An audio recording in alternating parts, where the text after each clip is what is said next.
Hey guys, welcome to the first lecture of the course. So before we dig in deep on what project management is and how projects in the workplace generally take shape, it's important to point out that regardless of your experience, everyone is a bit of a project manager already.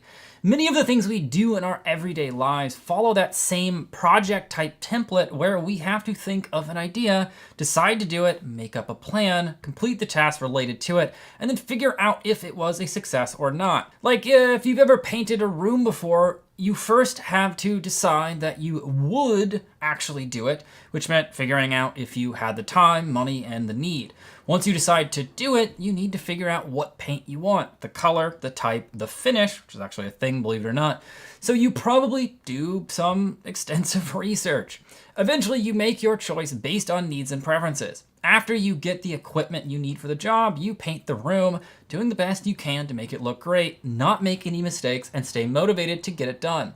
And at the end, you're hopefully left with a fantastic looking room, but you also have the experience to do the same project again sometime in the future. So a project manager is a person that oversees a project from start to finish and is responsible for the completion and the quality of the project, as well as the people, technology, materials, and money involved with making it all happen. Now, projects come in all shapes and sizes. You might create virtual things like launching a blog or a podcast or making a new productivity app.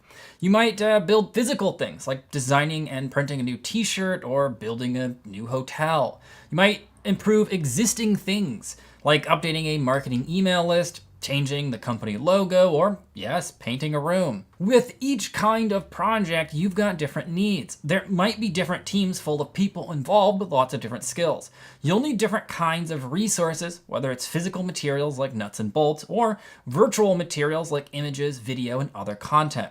Making sense of all those things is just one of the key responsibilities of a project manager. But project managers are also responsible for a number of other things, like keeping everyone focused. They need to lead and motivate people, and obviously use information and documents to guide the work that gets done. Constantly reminding their team of the goals that they're actually shooting for. Project managers also ensure success is being made. They'll create and refer to schedules and work plans, and use technology like project management apps, time tracking, and financial analysis tools to see if projects are on time and under budget. They must also maintain positive communication. Project managers will use meetings and chats to interact with the members of their team and stay in regular contact with executives and other decision makers who need to make sure these things are getting done well. And project managers are responsible for delivering what was promised according to project plans they approved with the clients who need the project done. Whether those clients are people hiring you to build them a website for their business, or the human resources group in your company that needs you to update their recruiting website, you're responsible for delivering whatever was promised. Now, while there are multiple ways to go about organizing and executing a project, most projects generally have 5 distinct phases where specific kinds of preparation and work need to be done. First, you have the initiating phase. This is the phase where you think up the project, research it, and then pitch it to decision makers to get approval.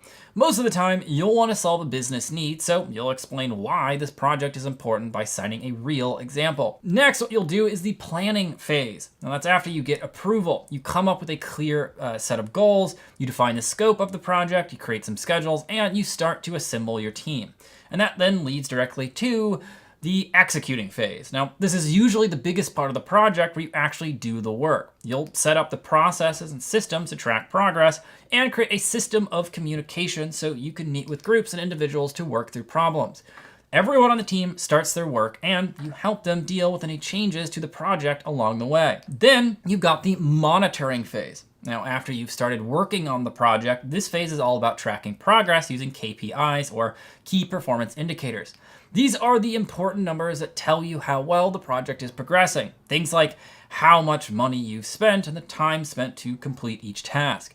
Then finally, we have the closing phase. Now, this is the final phase where we focus on completing the project, ensuring you've met all the requirements. And you also assess what you've learned so you can apply it to future projects. We'll step through each phase of the project process in the lectures to come, but you can see that a project manager will require a variety of skills to successfully lead a project from the idea stage to completion.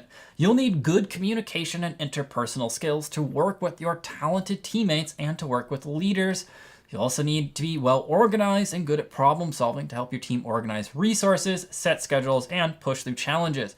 And of course, you can't be afraid to make decisions. In lectures to come, I want to give you some of the best practices and tactics you can use to help make those important decisions as they relate to your project. So if you're ready to learn more, see you in the next lecture.